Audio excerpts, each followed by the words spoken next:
ரீசெண்டா ஒரு ஃபோட்டோ ஷூட்டுக்காண்டி நானும் என் ஃப்ரெண்டு போயிருந்தோம். லொகேஷன் நல்லா இருக்கே அப்படின்ட்டு வீடியோ எடுத்துட்டு இருக்கும்போது குறுக்கால ஓடிட்டான்.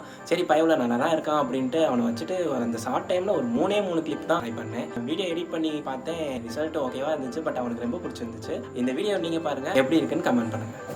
கலைந்து போன கனவு மீண்டும் சேர்வதில்லை, கரையை சேரும் மலைகள் பிரிவில் சோர்வதில்லை, மாறும் நொடியை போல மாயமே